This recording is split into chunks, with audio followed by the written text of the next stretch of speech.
Yesterday, we looked at VRAM usage and performance in Forza Horizon 6, comparing the 8 and 16GB versions of the GeForce RTX 5060 Ti, and found that to really get the most out of this latest installment in the Forza Horizon series, you really did need a GPU with at least 12GB of VRAM. Today, though, we're diving even deeper into GPU performance in Forza Horizon 6 by testing 47 graphics cards in total from AMD, Nvidia, and Intel. But before we get into it, today's video is sponsored by the AOC Q27G4SD, a high-quality, affordable QD-OLED gaming monitor. It's got a 27-inch panel, 1440p resolution, and a high 360Hz refresh rate, making it the perfect choice for both fast-paced competitive gaming and immersive single-player titles. With the beautiful QD-OLED panel in the Q27G4SD, you're getting a brilliant true HDR experience, including deep blacks, per pixel control, 1000 nits of peak brightness, and display HDR True Black 400 certification. There's also lightning fast response times, adaptive sync support, and HDMI 2.1. We highly recommend QD-OLEDs for gaming, so to learn more about the AOC Q27G4SD and to get a special limited time offer, please check the links in the description below. Okay, so the good news here is that Forza Horizon 6 is a really good game. It's an exciting one to test out because not only does it play really well, but the visuals are incredible. Now, the developer Turn 10 Studios are once again using their in-house Forza tech engine, but with Forza Horizon 6, this is the first time they've targeted 9th generation consoles. So current generation consoles that were released back in November of 2020. So this is your PlayStation 5 and your Xbox Series X/S. This means older consoles like the Xbox One have been left behind, allowing the developer to do more. And the PC version, for example, features ray tracing enabled global illumination for indirect lighting and ray traced reflections. The ray traced global illumination computes precise real-time indirect lighting and ambient occlusion across cars and dynamic environments. Then there's the ray traced reflections for the full open world environment, as well as car-on-car reflections. And this sees them moving away from static cube maps. The developers also included advanced refraction shaders, which introduce real-time rainbow refraction physics on plastic and polycarbonate materials like car headlights and taillights. The game also supports DLSS, FSR, and XeSS upscaling technologies, as well as DLSS4 multi-frame generation, up to 6 times on RTX 50 series GPUs, and then there's AMD FSR 3 and 4, along with Intel XeS 2.1, again for upscaling, as well as frame interpolation for non-RTX graphics cards. For testing, we won't be looking at frame generation in this video, but I do have some upscaling data which we will go over shortly. The bulk of the testing has been conducted at the native 1080p, 1440p, and 4K resolutions, using 4 of the 9 possible presets. I've gone with the maximum quality Extreme+RT preset, along with High+RT, Extreme, and then High, but I've also included some preset scaling data as well. As for the benchmark, I'm using the built-in tool, which is highly representative of actual gameplay, and there's well over 1100 data points to go over, so let's get into it. And let's start with the preset scaling data, as this clearly demonstrates some of the unusual scaling you're about to see when comparing GPUs of not just different brands, but also generations. In this example, I'm comparing the Radeon RX 9070 XT and GeForce RTX 5070 Ti, two different GPUs that generally deliver similar levels of performance. In fact, quite interestingly, if we go down and look at the bottom of the graph where we find the data recorded using the maximum in-game preset, so Extreme+RT, the GeForce GPU is just 4% faster, a margin we'd typically expect to see. However, as we lower the quality settings with the Ultra+RT preset, the GeForce GPU becomes 13% faster. That margin is slightly reduced to 8% with the High+RT preset, and then back out to 13% with the Extreme preset, which disables ray tracing but maxes out everything else. The Ultra preset shows as much of the same. Here the GeForce GPU was 14% faster, but then we see an unusual change with the High preset. The average frame rate now favors the RTX 5070 Ti by a 17% margin, but despite that, the 1% lows close up to a much smaller 5% margin. That margin is then eliminated with the medium preset, as both GPUs saw 1% lows of 160 to 161 FPS, so the same result really. And yet despite that, the 5070 Ti was still 17% faster when comparing the average frame rate. And the results get even more confusing with the low preset, as here the 9070 XT was actually 11% faster when comparing 1% lows, despite the fact that the 5070 Ti was still 13% faster for the average frame rate. And this trend continues with the very low preset, as here the 9070 XT was 12% faster for the 1% lows, but the 5070 Ti was 8% faster when looking at the average frame rate. I suspect this is an indication that AMD has some driver work to do, but of course it remains to be seen what AMD will actually do there. We certainly aren't going to sit around waiting for a new Radeon driver that may not even materialize, at least one that will improve performance in this game. Now, as we just saw at the native 1440p resolution using the Extreme+RT preset, the RTX 5070 Ti is 4% faster than the 9070 XT. But if you utilize upscaling, DLSS for the GeForce GPU and FSR for the Radeon GPU, that margin increases anywhere from 8% to 14% in favor of the GeForce GPU. Okay, so here's all 46 ray tracing capable GPUs tested at native 1080p using the maxed out Extreme+RT preset, and as expected, the RTX 5090 can be found at the top of our graph with an average of 157 FPS, making it 38% faster than the 4090 and 45% faster than the 5080. The GeForce RTX 5080 averaged 108 FPS, making it 9% faster than the 5070 Ti, which just nudged out the 4080 Super and 4080. The 5070 Ti was also 9% faster than the 9070 XT, and while the Radeon GPU delivered decent performance with 91 FPS, that did place it behind the RTX 4080. The standard RX 9070 did manage to beat the RTX 5070 by a 9% margin, and was much faster than the 7900 XTX, delivering 16% greater performance. The 7900 XT was competitive with the RTX 4070, though it was 12% slower than the 4070 Super. NVIDIA's GeForce RTX 5060 Ti 16GB averaged 63 FPS, which made it 40% faster than the 8GB version, allowing it to deliver RTX 4070-like performance, along with the RTX 3090 and 7900 GRE. AMD's Radeon RX 9060 XT 16GB was 10% slower than the 16GB 5060 Ti, rendering just 57 FPS on average. So not a great result there, and in fact it was only slightly faster than the 7800 XT and 4060 Ti. The RTX 3080 managed 48 FPS, which made it 8% slower than the 16GB 4060 Ti, and we also find the Arc B580 here, along with the 7700 XT, 5060 Ti 8GB, and 9060 XT 8GB. Beyond that though, the frame rates drop below 40 FPS and the game becomes pretty challenging to play, or at least it did for me. Perhaps it's a skill issue. Increasing the resolution to 1440p reduced the performance of the RTX 5090 by 24%, and we're now looking at an average frame rate of 120 FPS, which is still great performance given we are testing at the native resolution using the maximum in-game quality settings, which includes the highest level of ray tracing. Apart from the obvious decline in performance when compared to the 1080p results, some noteworthy changes can be seen here when looking at GPUs such as the 7900 XTX. It experienced a 20% reduction in performance, whereas the RX 9070 suffered a 30% performance decline. As a result, the 7900 XTX is now able to match the RX 9070 with around 60 FPS on average. Other than that though, the standings are very similar from top to bottom. The RTX 4070 Ti Super, for another example, that was good for 58 FPS on average.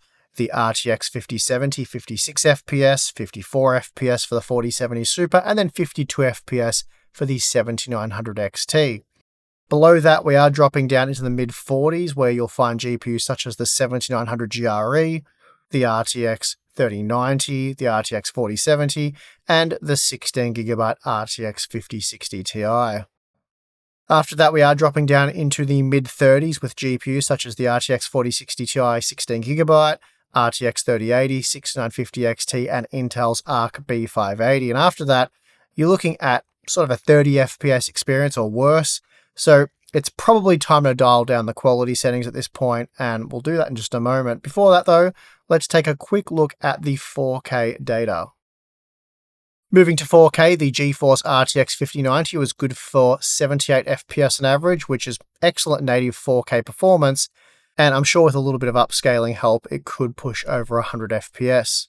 That also made it roughly 40% faster than the RTX 4090, which averaged just 56 FPS, which is still decent performance, but now you really are having to rely on upscaling for smooth performance. The RTX 5080 averaged just 49 FPS, so now we're comfortably below 60 FPS, if comfortably is the term to use there. But even so, with balanced upscaling, for example, you could still get pretty decent performance out of parts like the RTX 5070 Ti, the 4080 Super, and even the 9070 XT, for example. Okay, so here's all 46 GPUs tested at native 1080p using the High+RT preset. And just like the Extreme+RT preset, the RTX 5090 can be found at the top of our graph, this time with an average of 215 FPS, making it 30% faster than the 4090 and 22% faster than the 5080. The RTX 5080 averaged 176 FPS, making it 6% faster than the 5070 Ti, which actually managed to tie the mighty RTX 4090 at 166 FPS. The 5070 Ti was also 13% faster than the 9070 XT, and the top-tier Radeon GPU delivered a strong 147 FPS, placing it just ahead of both the RTX 4080 Super and standard 4080. Then we have the standard RX 9070, which essentially tied with the RTX 5070 and RTX 4080 with 141 FPS, and it was noticeably faster than the 7900 XTX, delivering 11% greater performance. The 7900 XT hit 117 FPS, which had it slotting in right between the RTX 4070 and 4070 Super. NVIDIA's GeForce RTX 5060 Ti 16GB averaged 114 FPS, which made it 21% faster than the 8GB version, allowing it to slightly outpace the RTX 4070 and stay well ahead of the RTX 3090 and 7900 GRE. AMD's Radeon RX 9060 XT 16GB was about 8% slower than the 16GB 5060 Ti, rendering 105 FPS on average, which placed it just a hair above the 7900 GRE and 3090, and nicely ahead of the 7800 XT. The RTX 3080 managed 96 FPS, which made it 8% faster than the 16GB 4060 Ti. We also find the Arc B580 down here at 91 FPS, sitting just above the 7700 XT and 4060 Ti 16GB. Because the High+RT preset is much more forgiving than the Extreme+RT preset, frame rates don't drop below the 40 FPS mark until the very bottom of our graph with the RTX 2060, meaning almost everything tested here offers a very playable experience. Okay, so moving up to 1440p using the High+RT preset, the RTX 5090 remains at the top of our graph, of course, this time with an average of 193 FPS, making it 39% faster than the 4090 and 40% faster than the 5080. The RTX 5080 averaged 138 FPS, essentially tying the RTX 4090, making it just 7% faster than the 5070 Ti. The 5070 Ti in turn was 8% faster than the 9070 XT, though the Radeon GPU still delivered a strong 120 FPS, placing it just ahead of the RTX 4080 Super. The standard RX 9070 matched the RTX 4080 with 115 FPS, making it 8% faster than both the RTX 5070 and 7900 XTX, which were tied at 106 FPS. The 7900 XT hit 96 FPS, putting it right on par with the RTX 4070 Super, which managed 95 FPS. NVIDIA's GeForce RTX 5060 Ti 16GB averaged 83 FPS this time, and that made it 14% faster than the 8GB version. And this allowed it to exactly match the RTX 4070, while sitting just a single frame behind the RTX 3090. AMD's Radeon RX 9060 XT 16GB was about 6% slower than the 16GB 5060 Ti, rendering 78 FPS on average, which placed it slightly behind the 7800 XT, but ahead of the RTX 3080. Speaking of the RTX 3080, it managed 77 FPS, making it 17% faster than the 16GB 4060 Ti. The Arc B580 continues to show up well here, with 69 FPS, sitting comfortably above the 4060 Ti 16GB. Then looking down towards the bottom of the stack, you will need something like an RX 6650 XT or better to stay above 40 FPS, with cards like the ARC A580, RX 7600 and RTX 3050 falling just short of that threshold to deliver a smooth gaming experience. Okay, so moving up to the extreme 4K resolution using the High+RT preset, as expected, the RTX 5090 remains comfortably at the top of our graph with an average of 142 FPS, making it 29% faster than the 4090 and 48% faster than the 5080. The RTX 5080 averaged 96 FPS, making it 9% faster than the 5070 Ti, which managed 88 FPS.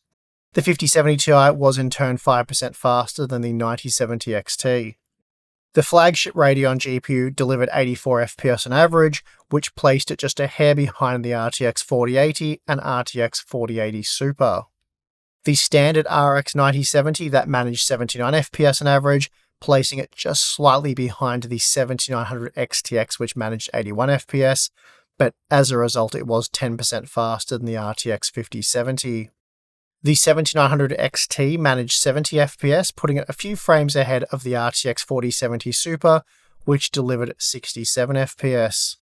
Then we have the GeForce RTX 5060 Ti 16GB, which averaged 54 FPS, making it 20% faster than the 8GB version.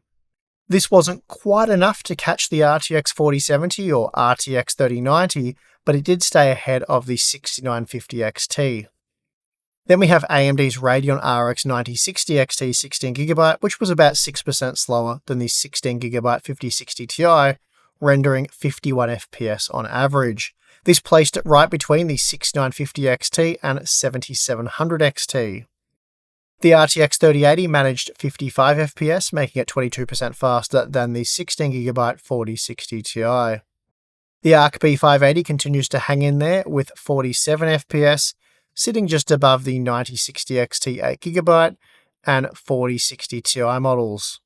Then down at the bottom of our graph, the 4K resolution proves to be a bit too much for the older or entry-level cards.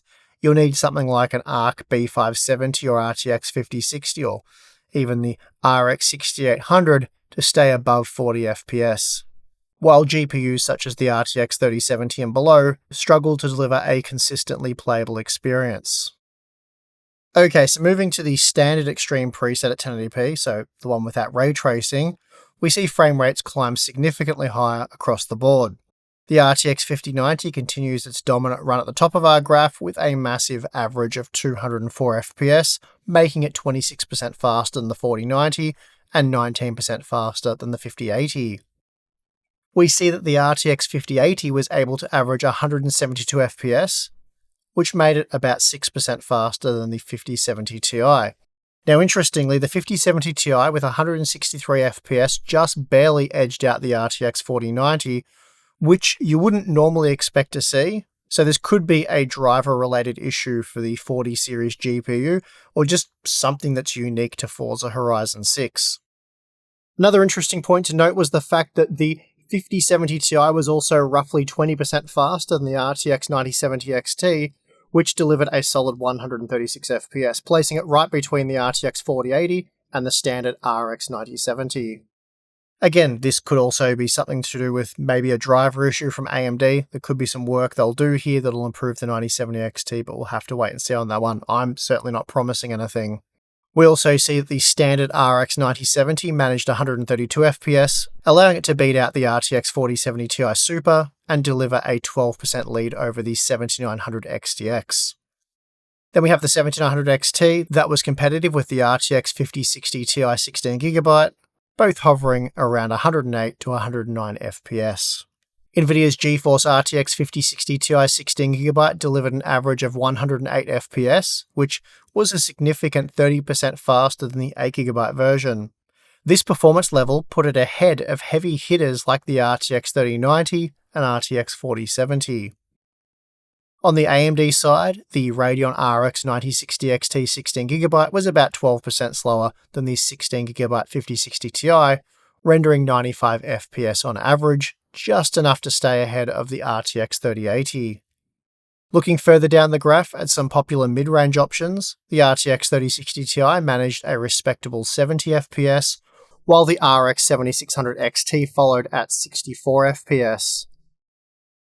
The RTX 3060 stayed well within playable territory with 62 FPS on average, and even the entry-level RTX 5050 managed to hit a clean 50 FPS average.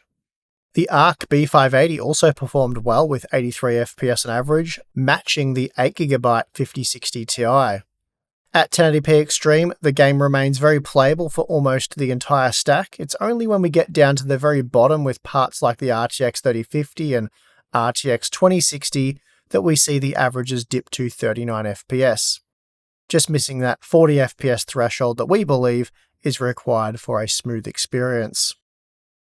Speaking of the RTX 2060, it's interesting to note that we were now able to include the Radeon RX 5700 XT in this dataset, now that ray tracing is disabled, and while the performance certainly isn't amazing from the old Radeon GPU, with just 46 FPS on average, that did make it 18% faster than the RTX 2060, and much more likely to deliver a playable experience here with upscaling, though the Radeon GPU is limited to lower quality FSR3 upscaling.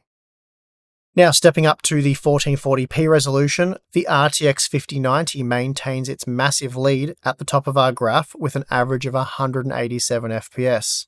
That made it 34% faster than the RTX 4090 and 32% faster than the RTX 5080.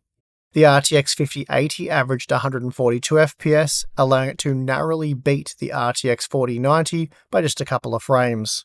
This also made it 8% faster than the 5070 Ti, which managed a very impressive 132 FPS. The 5070 Ti, in turn, delivered about 13% greater performance than the RX 9070 XT, which again hints at the fact that AMD might have some driver work on their hands. This also saw the 9070 XT delivering an average of 117 FPS, placing it neck and neck with the standard RTX 4080, and sitting just one frame behind the 4080 Super. The standard RX 9070 managed an average of 112 FPS, which had it exactly tying with the RTX 5070. This performance placed it comfortably ahead of the 7900 XTX, which delivered 103 FPS. Then we have the 7900 XT hitting 94 FPS on average, slotting in right behind the RTX 4070 Super. NVIDIA's GeForce RTX 5060 Ti 16GB delivered an average of 85 FPS, and this made it 35% faster than the 8GB version, a substantial performance uplift there, as the 8GB model only managed 63 FPS on average. Now the 16GB model, that was able to match the RX 7900 GRE, while just edging out the RTX 4070, though it did fall a bit short of the old RTX 3090 flagship, but still I think that is a really good result for NVIDIA's new mid-range GPU. AMD's Radeon RX 9060 XT 16GB was about 9% slower than the 16GB 5060 Ti, rendering 77 FPS on average. This put it roughly on par with the 7800 XT and just slightly behind the RTX 3080, which managed 79 FPS. Now, looking at some of the other popular mid-range cards, like the ARC B580, it continued to hold its own with 67 FPS, just a single frame behind the RTX 4060 Ti 16GB. The RTX 3060 Ti still delivered a very playable 55 FPS, and the RX 7600 XT managed 51 FPS. The RTX 3060 did drop down to 48 FPS, which is still perfectly viable for a relatively smooth experience. However, stepping down to the entry-level RTX 5050, we see performance drop below that 40 FPS threshold to an average of 39 FPS. It joins models such as the ARC A580, RX 7600, and RX 6600 down at the bottom of our graph, where I'd say the 1440p Extreme experience starts to become quite challenging, at least without heavily utilizing upscaling. Finally, for the Extreme preset testing, we have the 4K native results.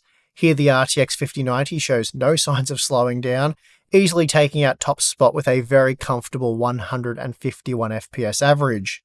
This made it 29% faster than the RTX 4090 and a massive 40% faster than the RTX 5080. The RTX 5080 managed a solid 108 FPS, pulling a 9% lead over the RTX 5070 Ti, which still put up a great fight with 99 FPS. The 5070 Ti, in turn, maintained a 10% advantage over the RX 9070 XT. The top Radeon GPU hit 90 FPS, finding itself just trailing the RTX 4080 and RTX 4080 Super. Looking at the standard RX 9070, it averaged 85 FPS, allowing it to just barely edge out the 7900 XTX, giving it a 5% lead over the RTX 5070. Further down the graph, the RX 7900 XT and the RTX 4070 Super are dead even, both rendering exactly 73 FPS. NVIDIA's GeForce RTX 5060 Ti 16GB delivered an average of 61 FPS, making it 35% faster than the gimped 8GB version, which struggled with just 45 FPS. The 16GB model matched the RX 7800 XT and sat just a single frame behind the RTX 3080 and a few frames behind the RTX 4070. AMD's Radeon RX 9060 XT 16GB was roughly 10% slower than the 16GB 5060 Ti, managing 55 FPS on average, which placed it right behind the 6950 XT. The Intel Arc B580 deserves a shout out here, still keeping its head above water at 4K with a 49 FPS average, putting it right in the mix with the 8 and 16GB versions of the RTX 4060 Ti. However, the demands of the 4K Extreme preset are pretty brutal for mainstream and older cards, with many popular options falling below the 40 FPS playable threshold. The RTX 3060 Ti averaged just 38 FPS, while the RX 7600 XT managed 36 FPS, and the RTX 3060 dropped down to 35 FPS. If you're running an entry-level current-gen card like the RTX 5050, you'll be looking at a very choppy 26 FPS. This places it right alongside older cards like the RX 5700 XT, meaning you'll definitely need to rely on upscaling or dialed-back visual quality settings to get a smooth 4K experience. Though I don't think you'd be looking at that on these entry-level models, but we've got the data anyway, so we might as well discuss it. Finally, we have the high preset data, and as usual, we'll start at 1080p. And relative to what we've already seen, frame rates here are flying. Of course, the RTX 5090 is still going to be the top of our graph, and now we're seeing a blistering fast 244 FPS, making it 13% faster than the 4090, though it's only 4% faster than the 5080. That's because we are starting to bump into CPU bottlenecks at this resolution and preset. The RTX 5080 averaged 235 FPS, making it just 3% faster than the 5070 Ti. The 5070 Ti actually managed to outpace the mighty RTX 4090 at this setting, delivering 288 FPS. It was also 19% faster than the RX 9070 XT, which delivered 191 FPS, placing the flagship Radeon GPU comfortably between the RTX 4080 Super and standard RTX 4080. Then we have the standard RX 9070, which rendered an impressive 184 FPS, allowing it to easily beat the RTX 4070 Ti Super and deliver a 16% lead over the 7900 XTX. Meanwhile, the 7900 XT hit 148 FPS, putting it just a couple of frames behind the standard RTX 4070. Then we see NVIDIA's GeForce RTX 5060 Ti 16GB delivering an average of 167 FPS, making it a massive 27% faster than the 8GB version. This result put the 16GB model just ahead of the RTX 4070 Super and well clear of the RTX 3090. AMD's Radeon RX 9060 XT 16GB, which quite interestingly tied the 8GB version here at 143 FPS, which was about 14% slower than the 16GB 5060 Ti. However, it still managed to outpace the RTX 3090 and RTX 3080. Looking further down the graph at some of the more powerful mid-range and entry-level options, the RTX 3060 Ti delivered a buttery smooth 104 FPS, while the RTX 3060 hit 95 FPS. The RX 7600 XT followed right behind with 94 FPS, and the entry-level RTX 5050 pushed a very comfortable 87 FPS. The Intel Arc B580 also performed remarkably well, slotting in at 121 FPS. Now, because the high preset at 1080p is so forgiving, Every single card in this 47 GPU list delivered a highly playable experience, with even the bottom tier RTX 3050 and RTX 2060 staying well above the 60 FPS mark. Now, stepping up to 1440p using the high preset, the RTX 5090 averaged 241 FPS. This made it 24% faster than the RTX 4090 and 18% faster than the RTX 5080, as the CPU bottleneck using the Ryzen 7 9800X 3D began to lift. The RTX 5080 averaged 205 FPS, making it a mere 5% faster than the 5070 Ti. The 5070 Ti once again manages to just barely edge out the RTX 4090 by a single frame, which isn't, again, typically something you'd expect to see. Normally, the 4090 is a good bit faster than the 5080. Anyway, the 5070 Ti was also 17% faster than the RX 9070 XT, which delivered 166 FPS, placing the Radeon GPU just ahead of the RTX 5070 and RTX 4080 Super. The standard RX 9070 managed 159 FPS, which allowed it to easily surpass the 7900 XTX and RTX 4070 Ti Super, which were tied at 141 FPS. Then we have the 7900 XT, which averaged 129 FPS, falling between the 5060 Ti 16GB and RTX 4070.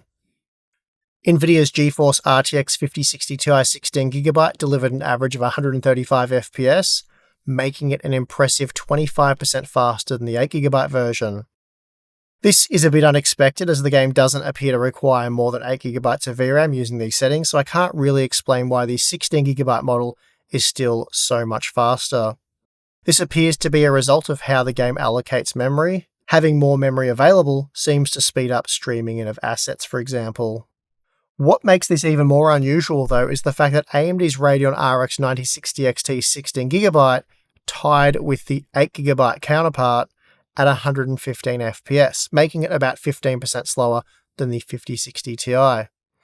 This could be a result of the Radeon GPU supporting the full-time 16 PCI Express bandwidth, but I am just guessing here, and I would have to investigate further to get to the bottom of what's actually going on here. Now, looking further down our graph at our popular mid-range and entry-level options, the RTX 3060 Ti still provides a very smooth experience at 79 FPS. The RX 7600 XT and standard RX 7600 follow closely at 76 FPS, while the RTX 3060 manages a comfortable 73 FPS. The entry-level RTX 5050 also works well enough here with 71 FPS. The Intel Arc B580 also continues to perform solidly, hitting 98 FPS. Because we are using the high preset, even at 1440p, the entire stack remains highly playable. Even the bottom tier RTX 3050 manages to stay well above 40 FPS, delivering 52 FPS on average. Finally, moving to the 4K resolution, again using the high preset, the RTX 5090 naturally remains at the absolute top of our graph with an impressive average of 205 FPS. Also, with the CPU bottleneck completely removed at the 4K resolution, the 5090 flexes its muscles, making it 32% faster than the RTX 4090 and a massive 43% faster than the RTX 5080. Speaking of the RTX 4090, it actually reclaims its position here ahead of the RTX 5080 at this high resolution, rendering 155 FPS compared to the 5080's 143 FPS. The 5080 still managed to hold a 7% lead over the RTX 5070 Ti, which delivered 134 FPS. The 5070 Ti in turn was about 12% faster than the RX 9070 XT, which landed just behind the RTX 4080 and RTX 4080 Super with 120 FPS. The standard RX 9070 managed an average of 113 FPS, which allowed it to just slightly edge out the RX 7900 XTX and RTX 4070 Ti Super, which tied it at exactly 111 FPS. Further down, the RX 7900 XT and RTX 3090 also found themselves in a dead heat, both delivering 79 FPS to slot in just behind the RTX 4070 Super. NVIDIA's GeForce RTX 5060 Ti 16GB delivered a very solid 89 FPS, making it 14% faster than its 8GB sibling, which managed 78 FPS. This result placed the 16GB model just a single frame shy of the RTX 4070 and just ahead of the RX 7900 GRE. Once again, AMD's Radeon RX 9060 XT 16GB and 8GB models delivered identical performance, tying at 75 FPS, and this made them about 16% slower than the 16GB 5060 Ti, placing them right next to the RX 6950 XT. Looking further down the stack at the more mainstream options, the Intel Arc B580 holds up surprisingly well at 4K using the high preset, tying the RX 6800 at 64 FPS. The RTX 3060 Ti still delivers a very playable 58 FPS, interestingly tying the 16GB version of the RTX 4060 Ti. The RTX 3060 dropped down to 51 FPS, while the RX 7600 XT managed 49 FPS.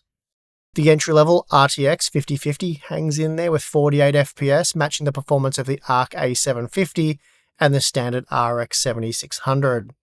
Overall, the high preset is forgiving enough that even at the extreme 4K resolution, the vast majority of the tested GPUs delivered a playable experience. We only dipped below the 40 FPS threshold at the very bottom of our graph with older or entry-level cards like the Arc A580, RTX 2060, RX 6600, and the RTX 3050. Alright, so what have we learnt after going through well over 1100 data points, other than the fact that, Forza Horizon 6 is a visually stunning game, it's heavily demanding, but it is a well-optimized game that really pushes the latest hardware, especially when you crank up those ray tracing settings. Of course, as usual, ray tracing does hammer your frame rates. The RTX 5060 Ti 16GB, for example, was almost 100% faster using the Extreme preset when compared to the Extreme+RT preset. And I've got to say, for the bulk of my testing, it was really difficult to spot the differences between the two, though that isn't to say there isn't any. It's just a situation where you won't always see them. But unfortunately, you will always see the performance hit, and it's a big one. Tim will have his complete optimization guide for you as tomorrow's video, which does help improve the game's visuals without a massive performance hit. So make sure you subscribe for that. And I've been speaking with Tim, and he's confirmed that I'm not crazy, so I do need to get that in writing. But what I mean is, he has confirmed that what I've been seeing with the built-in benchmark is accurate. Ray tracing really doesn't do much here, besides smash your frame rate, of course.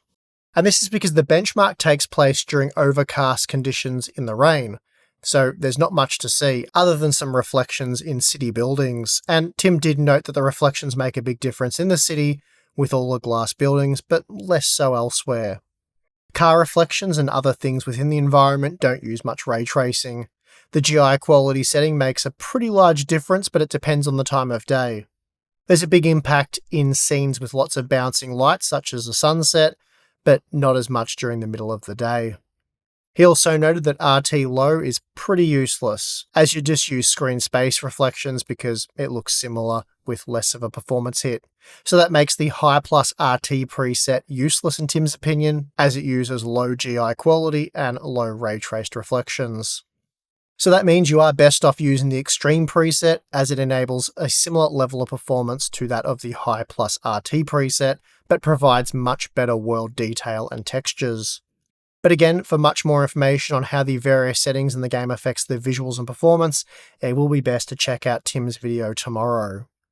Moving on, we can't ignore the VRAM situation. The 16GB GeForce RTX 5060 Ti absolutely dominates its 8GB counterpart, delivering 14% more performance at 1080p with the Extreme+RT preset. Even at 1440p high, where VRAM capacity seemingly shouldn't be a strict limit, the 16GB model still maintained a massive 25% lead, possibly showing just how much memory allocation and asset streaming matters in the Forza tech engine. Finally, we do need to make a noteworthy mention to Intel's Arc B580, which consistently delivered playable, competitive frame rates across the board, proving to be a highly capable budget option even at 1440p. And that is going to do it for this massive benchmark session. If you enjoyed the video, hit the like button, subscribe for more content, and consider supporting the channel if you want to see more huge, maybe 47 GPU benchmarks in the future. Just appreciate the work we do at Unboxed. There's the join button or Patreon. Signing up via either one of those will give you access to our exclusive Discord server, monthly live streams, Q&A stuff, and behind the scenes content. So check that out if you're interested. If not, that's perfectly fine. As I said, thanks for watching. I'm your host, Steve, and I may catch you next time. Depends. We'll see.